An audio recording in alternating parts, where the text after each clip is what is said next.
On this week's episode, we talk about Rebel Moon Part 1, A Child of Fire, Zack Snyder's new movie on Netflix, and other pop culture news of the week.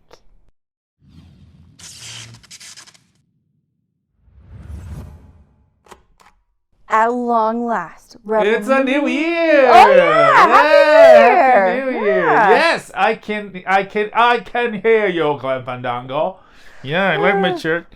It's so cool. Yeah. So cool, if you don't know this show, it's called A Toast of London. Mm-hmm. And there's a second season that's called A Toast. Actually, it's not second, is it?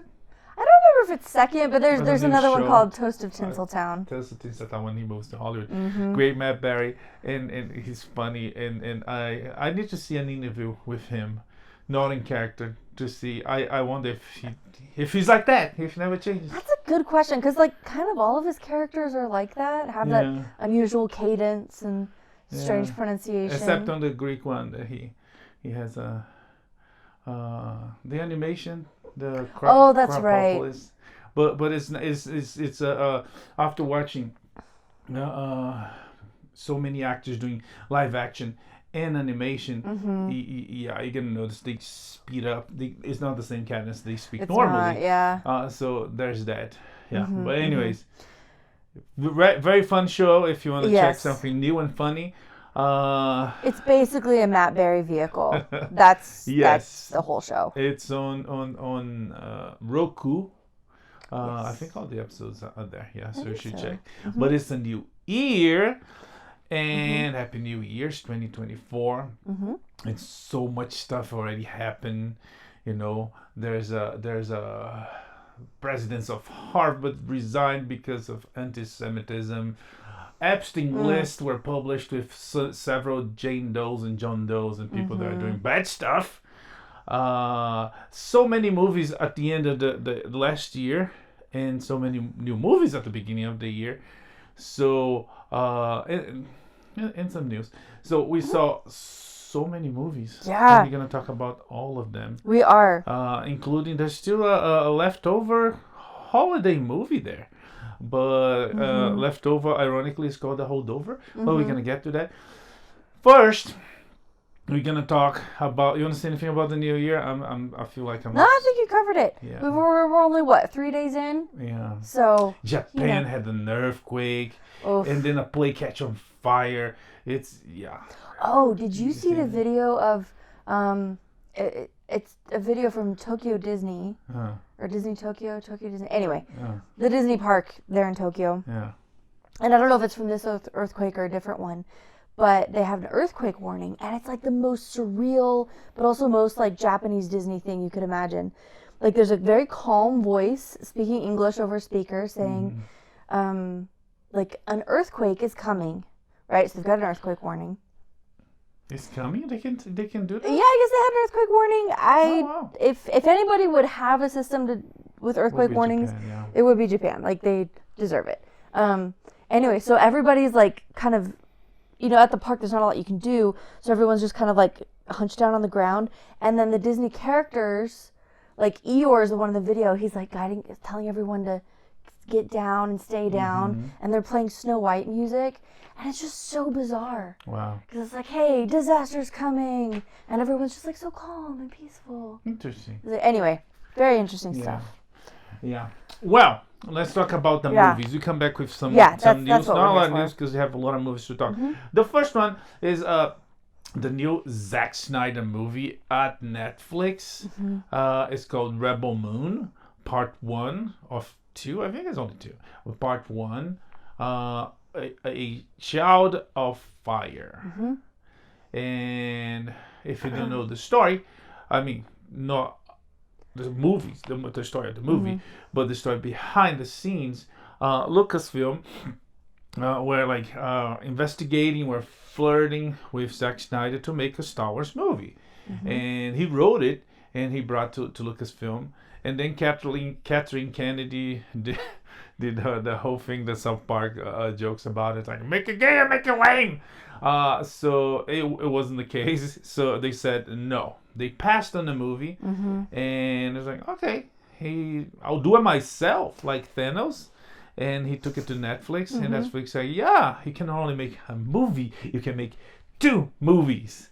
Actually, almost 3 movies, because there's a on the news that this first one has a 3-hour cut, and most likely the second one has a 3-hour cut. That's still gonna be released. So the second part is gonna be released in April, but the first part was released last December. But you know, holidays and all the things, holidays, we only family and all that. Yeah, we save it to watch. Yesterday or the day before, late. Did you see before the year? No, see. At this point, I don't remember. No, we saw before the year. Yeah. Because the first movie of the year was this one. Oh, that's right. That makes sense. Okay. Anyways, we saw it. And Snyder is divisive. Is that the word? Yes. He's divisive. There's people that love him. And there's the critics. Yeah. The critics, no. He tells the story. He develops his characters. He does that on his own way, on his visual signature. It doesn't feel, if he does, he's a genius, because it doesn't feel like he follows the current social woke whatever agenda. If he does as it should be done. You should notice. So, exactly. Yeah, except I'm thinking of his last few movies, and they do have like pretty diverse casts and and look at a woman lead. Yeah, female leads, minority leads, but also, it's like an organic part of the storytelling, and so it doesn't feel like someone's like waving a checklist in front of you. It's just good storytelling. That's why the critics don't like. The critics like to be slapped on the face with the checklist, with a woke piece of banana, to not say anything else. So, and talking about female lead, one of the things is he writes women really well. He picks beautiful women, strong and smart women, and you can tell they are womanly. They are. Sometimes they're delicate on the way they speak, on the way they do things. But when it's time to kick some butt, they kick some butt. He doesn't conflate femininity with weakness. Yes. And you know that by Wonder Woman, he made Gal Gadot. He made Wonder Woman. Everybody was saying, this is not going to work. This woman is way too skinny. She's like, and we knew her from Fast and Furious. And it's like, come on. He should. And people had their favorites. I personally thought that Gina Carano would be really great, and she wasn't on the list back then. She was tough MMA fighter. Yeah. And coincidentally, she was dating Henry Cavill at the time. That's right. But a lot of people that even like him was like, yeah, this Wonder Woman. I don't know. She's way too skinny, but Gal Gadot, she's a good actress. Israel soldier, former soldier, veteran, and spectacular. Everybody loved Wonder Woman on Batman vs Superman, and then Justice League, and her own movie. To the point that it's like, it's gonna be tough to follow that up. But James Gunn is gonna do his own thing. I'm not gonna talk about that. Anyways, he writes women really well. One of the things about this movie, visually stunning, very interesting. It's a Star Wars. Did I talk about that? Oh yeah, I'll talk about it. Yeah. It's a Star Wars movie, so it's very derivative. So if some people are complaining, that's like, duh. But I have to say, like, even knowing where it came from, and especially at the beginning, like, you can see, like, clearly, at least this guy's, like, a major fanboy. Because it's obviously based off that. But I didn't find it any more or less derivative than any of the films or stories that kind of take part in that mythology, whether it's like Star Wars or Lord of the Rings or anything else that kind of dip into that same pool of like Joseph Campbell type, like human mythology and like stories that we've been telling for millennia. Like he really did his own thing with that. And I don't know how much of that happened before or after the Lucasfilm rejection, but I mean, by like halfway through the movie, I wasn't thinking about Star Wars anymore. I mean, it made a couple of cracks, but oh yeah. You're just into it. It's good, and the cast is really good, and visually spectacular as he does. And we watched, and I was rewatching some clips some chunks, not actually clips, and it made me feel like, in many aspects, because Disney Warcraft they've been doing, and the things that they're doing that nobody likes, The Last Jedi and other things. But I was thinking, it's in many ways is the Star Wars movie the Star Wars should be, period. But I was thinking, some of the stuff that pops in the movie throughout the story, I'm not gonna spoil, I'm not gonna go there, but it was like the main character's name is Cora, and she's like a bona fide bad ass, she's like tough, and she goes, and the bad guy is bad, so, and she goes against the bad guy, and she make him run for his money or for his life. They fight, and the story is about a rebellion, and this person that used to be, I don't know if that's a spoiler. Sure, she used to be a bad guy, and now she's fighting for the rebellion, which is a trope in Star Wars. Many characters, Han Solo among others, went through that. But it made me think, it was like, if I think I know why he cast that. She's what, Asian, Latina? What's would be her? That's a great question. I didn't look up her name. Yeah. She definitely comes. She has across caramel. Skin color, black hair, and I was thinking. She honestly looks just like the proportions of her face, the way she moves.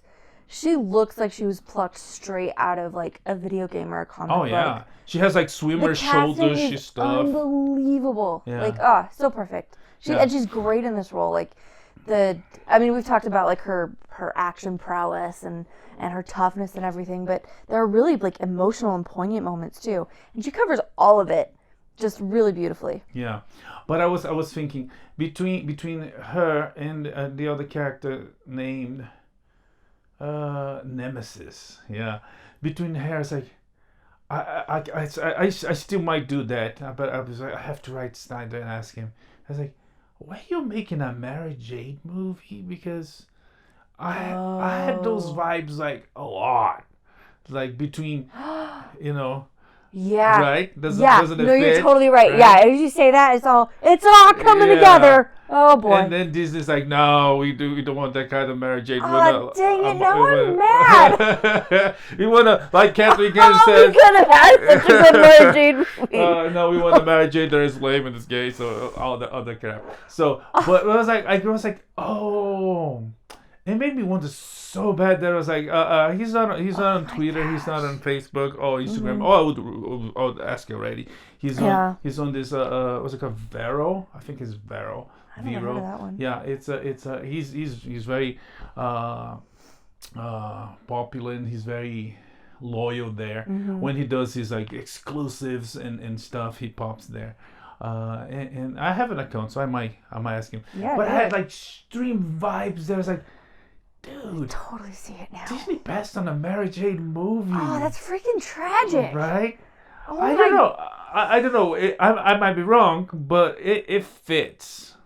It totally fits. Ray Fisher also looks like Quillen Voss. Is like straight out of the books. Oh yeah. Yeah. And is definitely occupying that sort of like gray Jedi. Yeah. Maybe just like a hint of Saw Gerrera. Yeah. I don't know. It's or like early Saw Gerrera. Yeah, even Erica from The Last Man Standing, she's his sister, right? She looks cool too. So visually stunning as he does, with a cool bad villain. I don't know. I really liked it. I don't know what else you want to talk about. Yeah, I don't want to spoil anything because it's totally an experience. He draws on some like fantastic storytelling film traditions. Star Wars, obviously, just some like overall fantasy stuff. We've got Anthony Hopkins involved at several points. Look, sir, droids. We have droids. Yeah, we got droids. And this one seems a little bit more fantasy. You know how like Star Wars is like space fantasy? This feels a little bit more fantasy, maybe. There's like Dune moments, there's Seven Samurai moments, like all kind of drawing from all these great, like mind-blowing stories. And over, like by the end of it, I did not want it to be over. and I'm so happy that not. more is coming. I know, thank goodness. Because when it ended, I was like, oh, I've got to see more of this. And it's, oh man. Yeah, no, it's fantastic. It was super fun. If you like any of those films I just mentioned, if you like that kind of like mythic type storytelling, you're going to have a blast with this. Yeah. Really cool action scenes, really cool characters, really cool. The use of slow motion like no one does better than Snyder. So yeah, we recommend. Yeah. When I read comic books, there's like panels you read through pretty quick. Like people are just talking, stuff is happening, and then those are like the smaller panels, and then like you'll turn the page, and then poof, there's this huge like full page or like 2-page spread, and you just kind of stop and take your time to look at all of it. That's how I feel when I'm watching a Snyder film. That like you're moving along and the plot's happening, and then he just stops you for a second with these like really intense, kind of drawn out slow motion sequences where you just stop and look and take it all in for a second before we move on with stuff. And I think that's a really cool way to make movies. Yeah. Okay, I just had to say that. Rebel All Moon, done now. Part 1, A Child of Fire is available on Netflix. It's actually making a really good number. Didn't write about it? No, not today. Oh, you sure? What? Did I forget to? I swear I had on my list. Oh my gosh, you call yourself a fan. Top of the charts on Netflix. And yeah, you should see it too. Yep, it's good stuff. It's fun. Okay, we saw so many other things. We saw another really good thing we saw was this movie called The Holdovers. Or The Holdovers. Yep. It's available on Peacock. Okay. You see the joke that HBO Max was HBO Max and then cut to Max. That Peacock is Peacock and should cut it. I feel like they probably shouldn't. I feel like they're kind of locked in on that one. Anyways, Yeah. Holdovers on Peacock with the great Paul Giamatti and some newcomers. I would not remember the names. I have no idea. But it was as good as people talk about. Yeah, I thought it was beautiful. It was sweet. It was a whole emotional journey that went to lots of unexpected places. It was very funny. But not in ways that really compromise the heart. It is like this all takes place at Christmas. It's called The Holdovers because there's like a few boys who are kind of stuck at this prep school over the Christmas holidays. Paul Giamatti is the professor who has to stay with them. And then there's a cook who stays. And that's kind of what sets off the whole plot. Yeah, it's like you find family on, what's it called? There's an expression for that. Family in weird places, on strange places. Yeah. It's the circumstances make you, you know, and it's a holidays is a moment that you know, if you're not with the family, you might feeling the need of being with family, might be feeling lonely, and the circumstances, life, bring those people together, and they're very, very different people. They are, and they're really different people. They challenge each other's assumptions. You've got like unlikely friendships. There's like bonding. There's healing. There's like digging up other traumas. There's like new ways for feelings together. Like it goes through all kinds of stuff. And at the beginning, I kind of had an idea of where it was going. And I saw the synopsis. I was like, okay, but I had no idea how we were gonna get there or how it would end. And it was lovely. And I highly recommend this film to basically anybody. It's really good. It deserves all kinds of good attention. It takes place in the 70s, and the movie was made with the 70s. It was shot in digital, Reflex cameras, but it was made to look like it was a 70s movie. Even the credits and the music and everything, and quite effectively too. Yeah. If it wasn't Paul Giamatti there, I would have just assumed. This is and that's interesting because maybe now, but maybe in 50 years from now, people, Paul Giamatti might be super old or might be gone, and people will not make a connection. That's true. Is this from the 70s or not? Yeah. Even though the 70s movie, it looks like it, but it's still better. So no, very, very, very fun movie, uplifting. They learn from each other, they help each other, and the values of friendship and sacrifice, and it's a human story, a holiday story. Yeah, it might make you cry, it might make you laugh, it might make you do all of it. Yeah, fully recommend. I was very excited. I was very hopeful for the movie to come out, and finally came out on Peacock. And another one is as good as people claim. Yeah. And yeah. It's a great role And for Paul Giamatti. And it's not like the internet tropes like everybody likes this movie. It's like no, this one is. I'm pretty sure that it is actually that good. Yeah. Yeah. So I highly recommend it. It deserves all the award buzz. It's like the perfect role for Paul Giamatti. Yeah. Talking about there's perfect role for Paul Giamatti. He can do anything. It's true, but this one it just felt so natural. This week he was on an interview. He says he wants to be a Bond villain. Yeah. Did you read what he said? No, I didn't because I'm not really well versed in the Bond lore. Very Moore-esque Bond villain. Yeah. We're gonna go back to other movies, but real quick, okay. He said he's like fur. I want to wear fur. Like I want to wear lots of fur. Do it. And I want an animal. I want a pet, not a cat. It doesn't have to be a cat. Or not a parrot too, but I want an animal too. Oh. So a little ferret that sits in his coat. Yeah, I guess it could be done. Yeah. Imagine he would do there's a show on HBO, not HBO, on Max, HBO I guess. That he's on second season. I had no interest in for first season. Because I saw him on the poster for second season. Oh, I might watch that. I think it's in Spanish. It might be in Spanish. But it's like, I see clips on it. It was like, wow, this is... Because I think there's a moment like that the characters are journey through hell. And I think it's 30 coins, I think. And there's a... That's right. And it looks so awful. Like really well done, disgusting. I was like, oh, maybe not. Yeah. Okay. Even though I know how it makes, I was like, I don't need to go to this. But yeah, Paul Giamatti on the Holdovers, really good. It's available on Peacock. You should go watch it. It's a holiday movie, so it might be a little out of place, but hey. But honestly, it's still winter. Yeah. And, And what they're going through and what they deal with kind of transcends a specific holiday. So, I don't think it would feel out of place. Yeah. Don't wait a year to watch it. Just watch it. It's good. Okay, Maestro?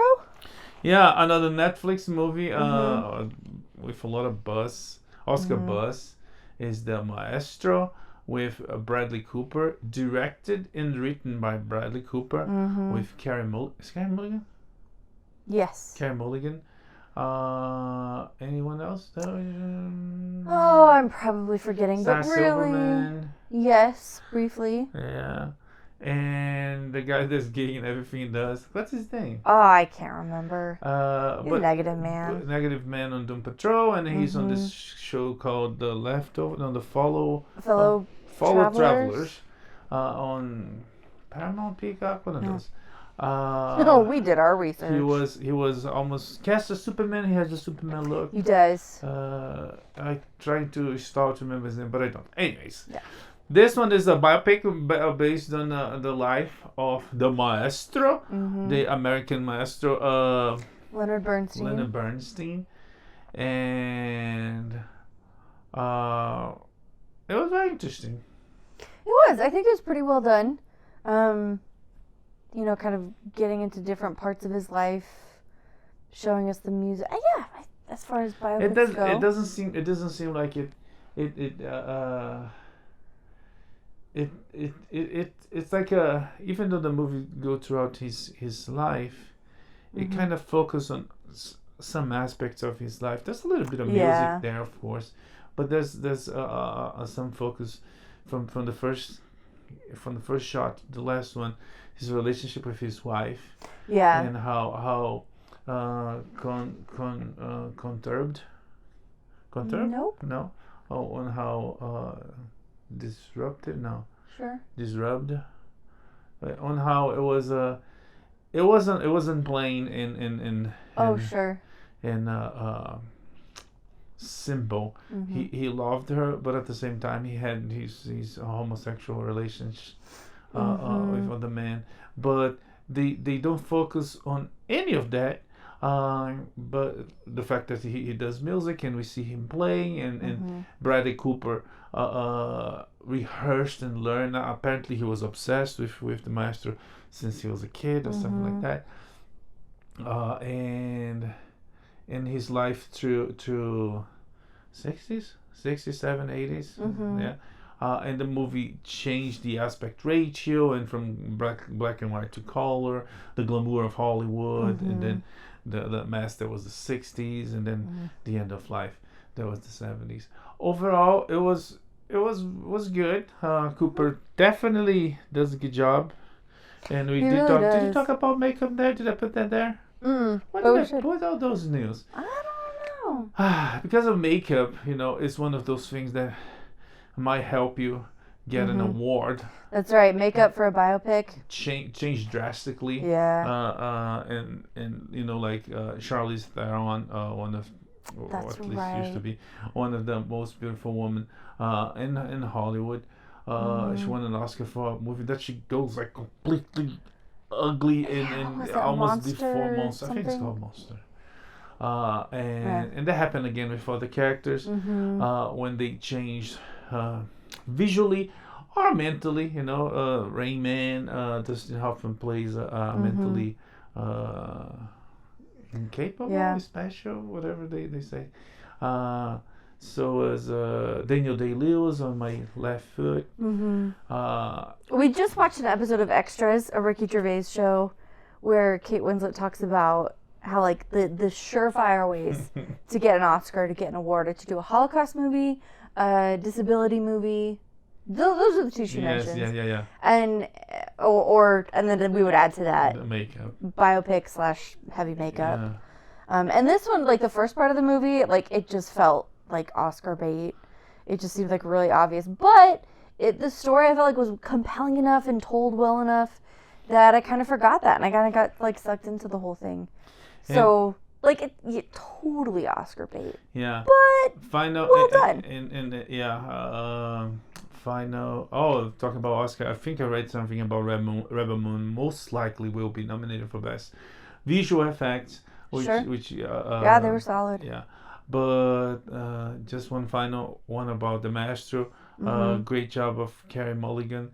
She's a different person, Everything you see her, she's a different person. She's a great actress. Yeah, on this one, even her voice sounds different.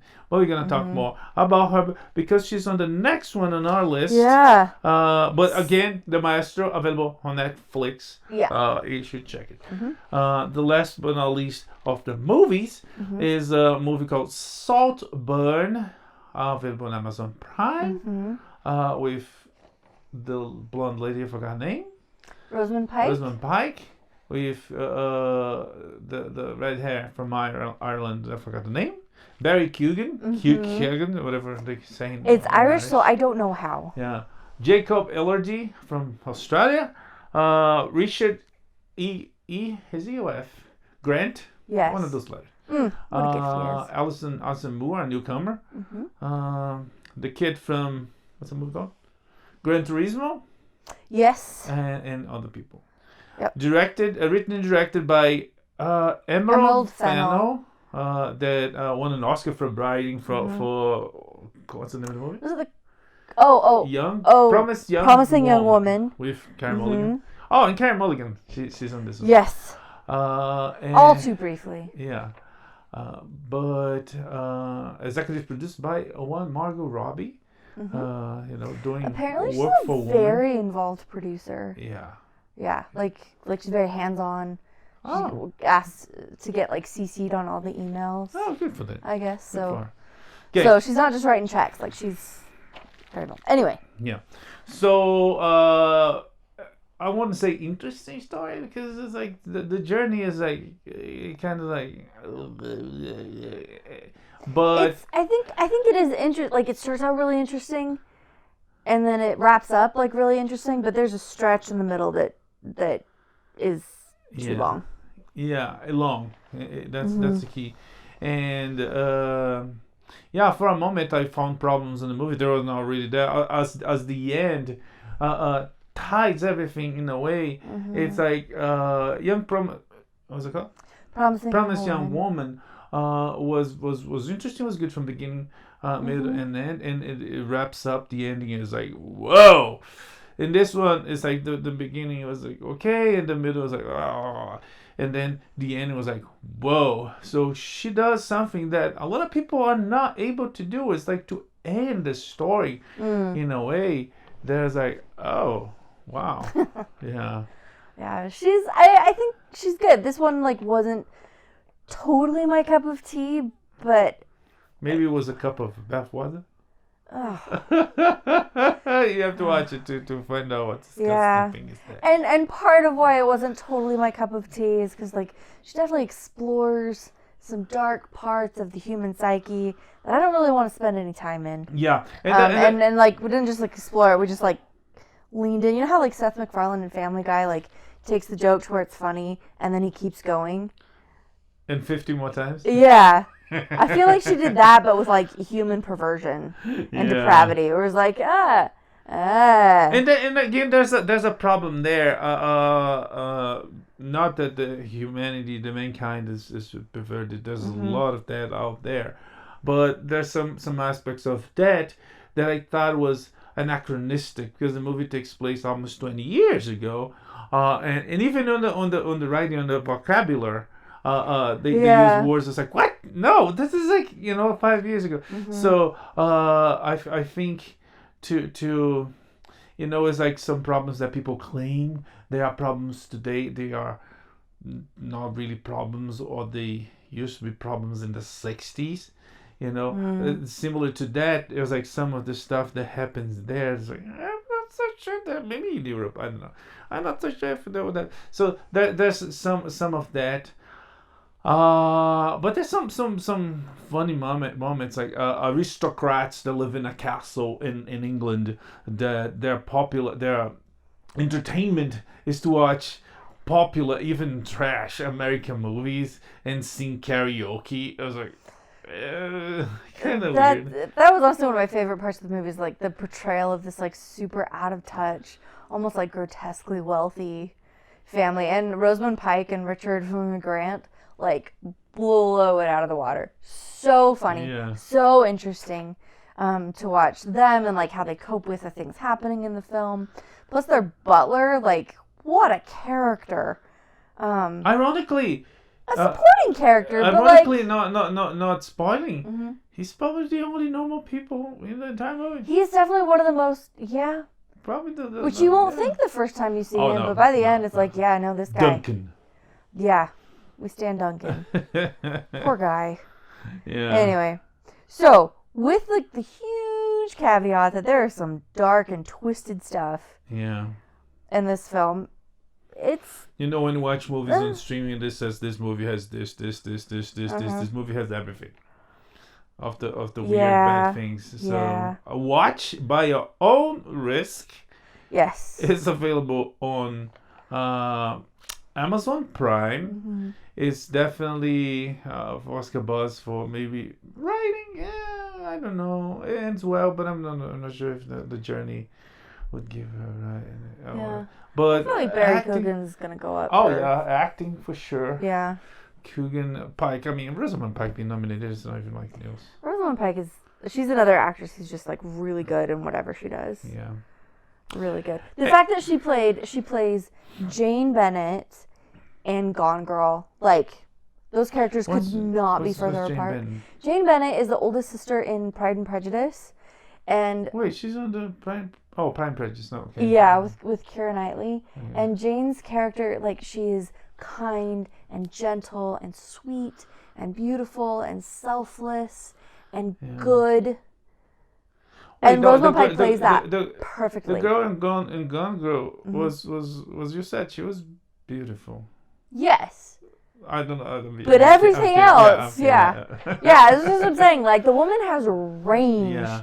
And in between that, we cannot forget that she was pals with what's the guy's names? Oh gosh, he's such a good writer. Now I can't remember his name. John. Oh gosh. It's You'll remember after we cut. Yeah, no, I'm gonna check here. Oh, okay. She was pals with the guys from Shaun of the Dead. And she was. Are you kidding? Yeah, was she on Shaun of the Dead? I can't remember. I need to see those again. No, she's on the second one. What's the second one called? I truly don't remember. Edgar Wright, that's another guy who actually he has in the movie to see. He apparently he wrote the best Ant-Man movie there could be, but Disney Marvel passed on it. No, it's not this one. She's on the third one, I think. There she is. Yeah. Oh yeah. She's on the World's End, with right. Simon Pegg, and Nick Frost from again Edgar Wright. So she works. She's so good. Comedy with fun people too. Yeah. So she can like chill you to the bone. Yeah, I never seen Pride and Prejudice, but I was surprised when I saw the. She's pretty, but on that movie they done a accentuate her beauty. She's a regular woman. She's a common woman, friends with those idiots, those losers. And I was extremely surprised when that regular girl was like the pretty devil on Gun Girl. I was like, whoa, this girl has talent. She does. And after that, I got used to it and everything else. So I watched for her. I was like, careful, that girl. She kills old people. Oh, for real though. Oh yeah, oh my gosh. Anyway, so Saltburn, clearly not without merit, has some highlights. Yeah. Rosamund Pike. But viewer beware. Yeah. It's gonna take you to some dark places. Take it with a grain of salt, or you might get burned. Okay. That's my first pun of the year. Yeah. You're welcome. I'll be here all year. Oh yeah. Okay. Last but not least, we saw the new Ricky Gervais special. At this point, a Netflix tradition, and he was funny. I don't think he did anything different or out of the ordinary. No, it's pretty much what you would expect from Ricky Gervais. He like pushes every line of, like the line of like what's acceptable, what's appropriate, and he kind of pushes past it, but in ways that are like satirically insightful. However you want to twist that. It's all. I enjoyed it. It's all funny, and I guess the difference between this and the last one, I mean, it's completely different, but on the last one he made fun of the times and the funny, crazy, crappy things we leave.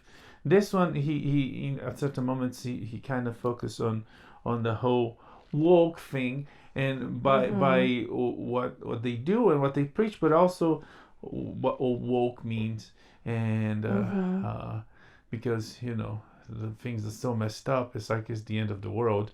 Not ironically, he's a specialist called Armageddon. It's available on Netflix, and you should see it. It's funny. Recommend. It is funny. It is. It's completely on brand for him. So if you like Ricky Gervais, you like this. If you don't like Ricky Gervais, you're not gonna like this. Do you want to have a laugh? If you want to have a laugh, you having a laugh. Is he having a laugh? There's some cute, funny moments when he's like, "Oh, I promised my girlfriend I wouldn't say that." Yeah, I think this was like his first time doing the show with like a live audience, so he definitely breaks a few times. Yeah, I promised her. He's like, I told Jane I wouldn't do the voice. But he does a voice. Yeah. So it's kind of funny. Available on Netflix. Armageddon, Ricky Gervais. There's also Dave Chappelle special, which you didn't see yet. We're gonna see and come back to it. But I've heard some people. I don't know if one of them offered to do it or if someone was suggesting it, and it kind of trended a little bit. What? But someone suggesting that the two of them co-host whatever award shows are coming up next. Which would be... They already picked some... So, I know, yeah, it's purely hypothetical, but people said, like, instant cancellation.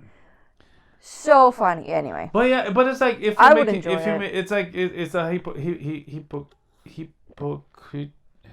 hypocrisy. The hypocrisy of those award shows, because they claim they make a TV show for the audiences, but they make for themselves. So they don't wanna You know, when Gervais did and then make fun of them and the audiences Gosh, it was like one of loved my it. favorites. But like, It was hysterical. Tom Hanks was like, you can talk about this.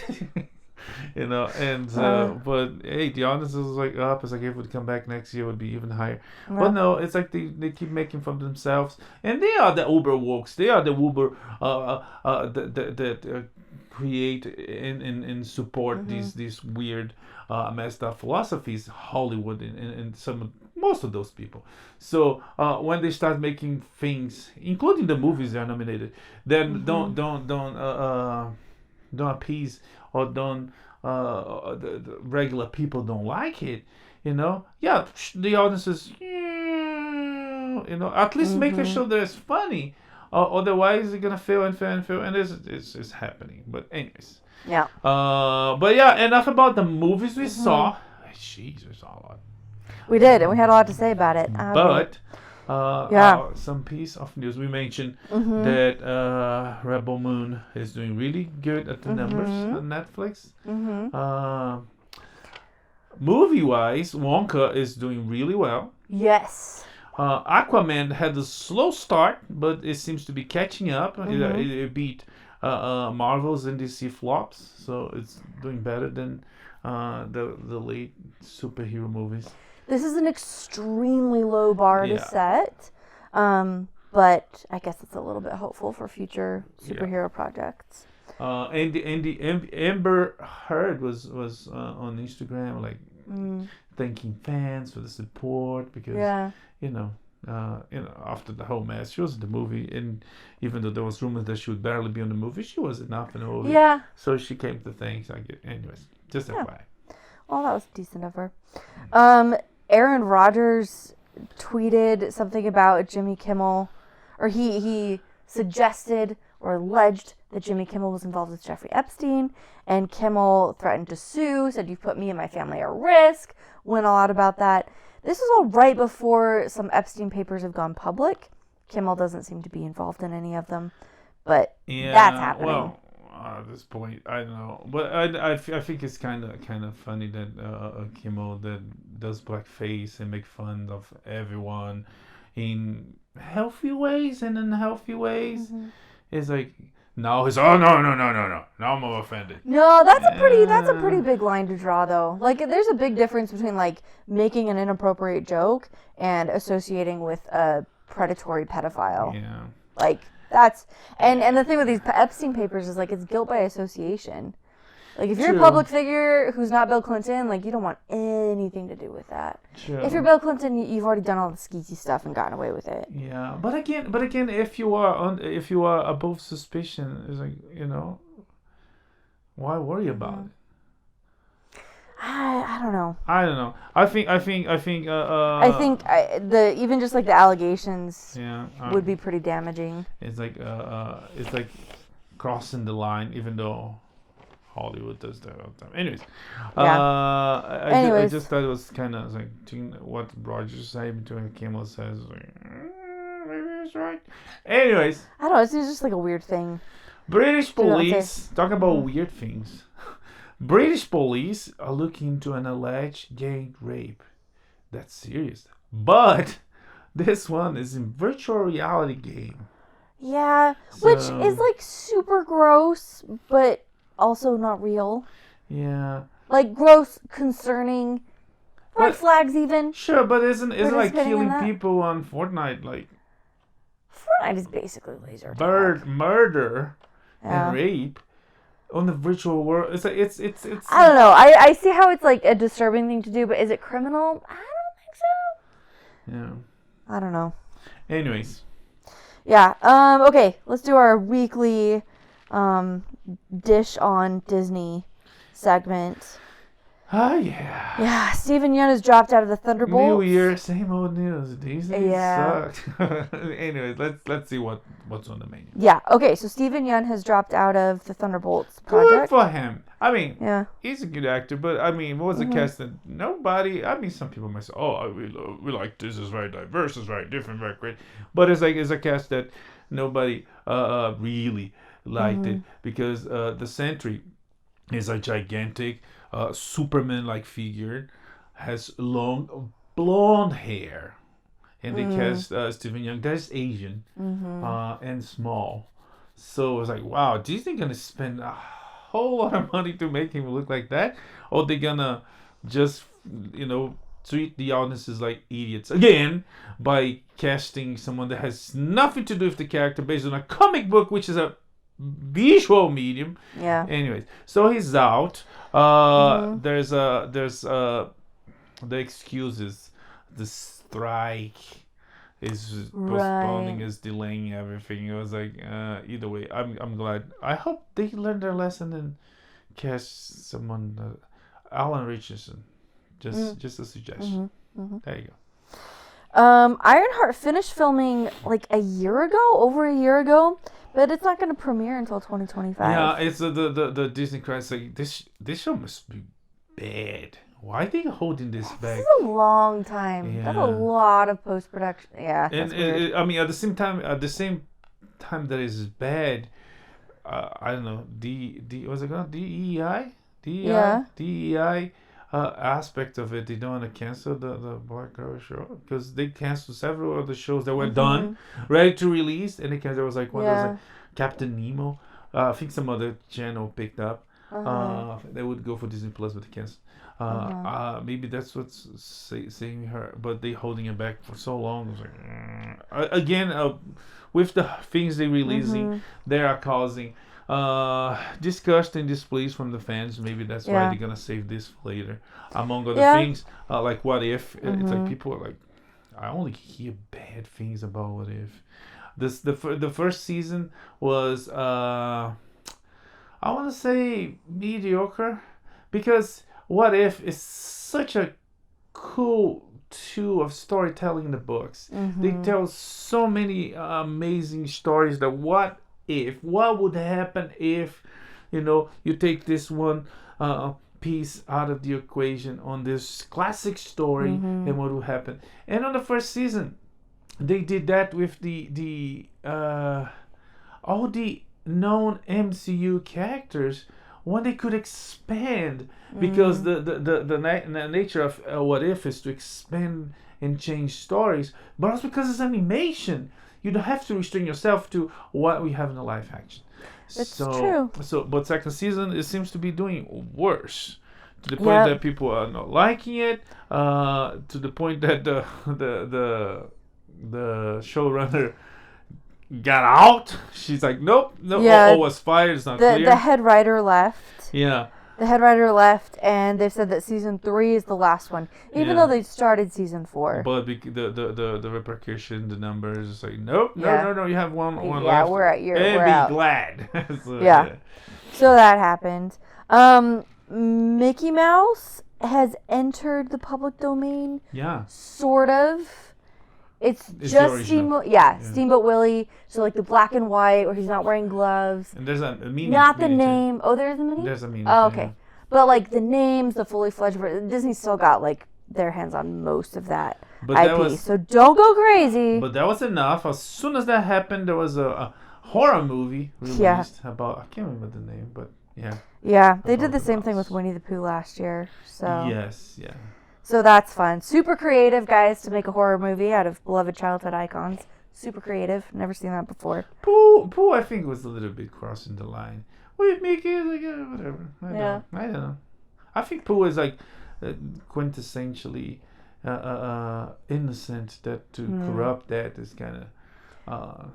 I'm not saying it shouldn't be done, but personally, I wouldn't do it. But with Mickey, I think he's sort of an adult, right? He has a job and he has a girlfriend. Yeah. He doesn't like to wear a shirt, but he wears pants. When Donald wears a shirt and doesn't wear pants, so they all purr. So. Well, it's also a land with talking animals and a mouse who wears gloves. He talking animals, but what happens? Why Pluto is a dog and doesn't speak, and Goofy is a dog and speaks? That's what I'm saying. I'm gonna put this in the same category as like time travel plots. Of the like universe. Just don't think about it. Why? Just enjoy it. Why Donald? When Donald gets out of the shower, he wraps a towel around his waist. It makes no sense. He never wears pants. Very bit of sense. Andy. Okay, so the girls have been on this huge Bluey kick, which I totally support. That show is perfect.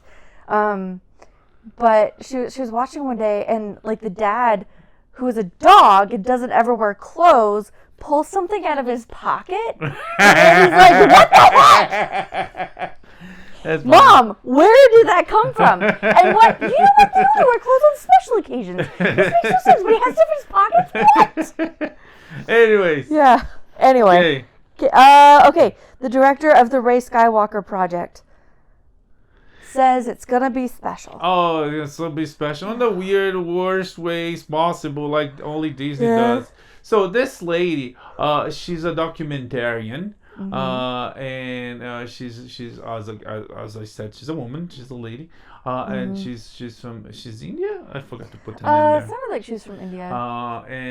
And she's very politically active, sort of an activist, and documentarian is a good way to do that. And she was like, among other things, she was the first artist to be part of the Davos Economic Forum. So it's like very political, very social political, all that crap.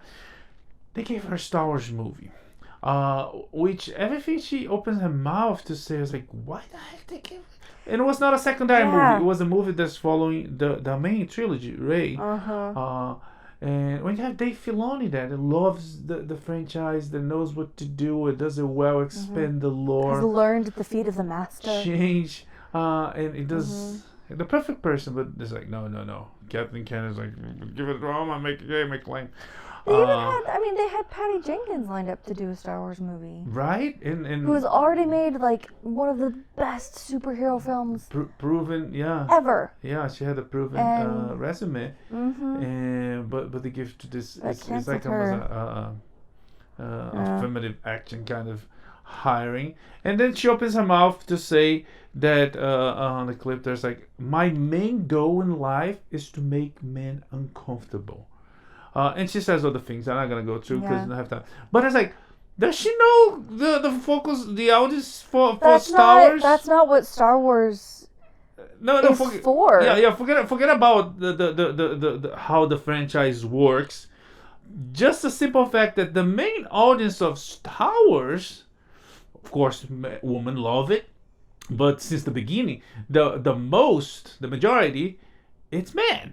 And she's gonna go against the main audience?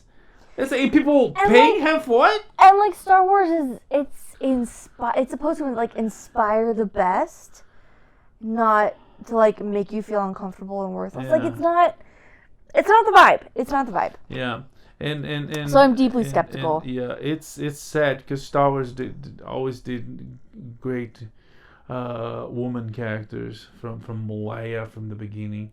To Ahsoka to this day. Oh my gosh, it's so good. And this one's gonna the sequel trilogy already made terrible things, trash. Yeah. And then this woman's like, yay, I can do better. By better I mean I can do worse. I don't know. Like I would say the bar is low, but I don't think it's even there anymore. I don't know if she can make it worse. I don't know. It could be her main motivations are already on the wrong place. It's true. But it's a guy, I just don't want to be disappointed in Star Wars again. But a guy, I can sense the good in her. But I don't. But a guy, there's not because it's a guy, but it's a guy that makes movies that people love it. Says he wants to make a Star Wars movie. That's right, John Wick director Chad Stahelski. Yeah. Oh my gosh. He would love to make a Star Wars movie. He's making a Star Wars movie, Old Republic, with Keanu Reeves, with Darth Raven. That would make records. That would make so much money. Yeah. Which, by the way, Disney lost the Billion Club thing this year to Oppenheimer. So get out of the way, Miles. Oh, I'll nuke you. Anyways. Okay. Last but not least, a 13-year-old has become the first human ever to beat Tetris. In 34 years since the release of the game, nobody was able to beat the game. 157 levels, and this kid did it. And he didn't just, he wasn't just good at it. He had, systems. He had worked out, models and predictive algorithms and what is it called? Quick touch. There's, a very specific, physical technique, too. he had this all worked out. Yeah, but So. amazing. Yeah, one for the books. Yeah. And he's only 13. Mm-hmm. So maybe next year he's gonna beat, I don't know, Punch Out or Super Mario. Anyways, Yeah. that's it for this week. Our first episode of the year. We come back next week with so much more. We're gonna watch so much more and talk about it. So like and share, comment, and yeah, that's it for this week. May the force be with you. Live long and prosper. Bye.